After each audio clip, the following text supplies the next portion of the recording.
দেখ রে পাগলা নাহিদ ইসলাম, খাবি কি খাবি তুই ঝাঁঝে মরে যাবি।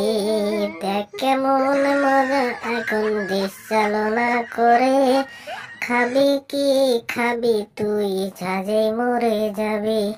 হাসিনা আপা, ও হাসিনা আপা, কি বলতেছো? কি খাবো, কি ঝাঁঝে মরে যাব? কোনো ঝাঁঝ নাই, ঠিক আছে? যে কোনো একটা দেশ চালাইতে সব দেশেরই সমস্যা হয়, আমাদের একটু সমস্যা হচ্ছে, আমরা ঠিক মিটিয়ে নেবো, তুমি চুপ থাকো।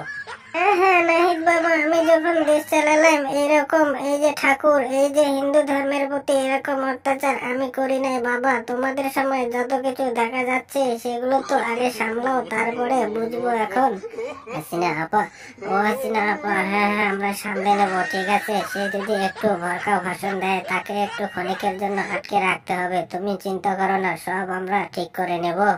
হ্যাঁ হ্যাঁ, ঠিক করতে পারলে তো ভালোই, সেটাই তো আমি চাই। আমি কি আর চাই দেশটা খারাপ থাকুক? আমিও চাই দেশের মানুষগুলো ভালো থাকুক, সব ধর্মের মানুষ সব সুস্থভাবে থাকুক, জীবনযাপন করুক, এটাও তো আমিও চাই।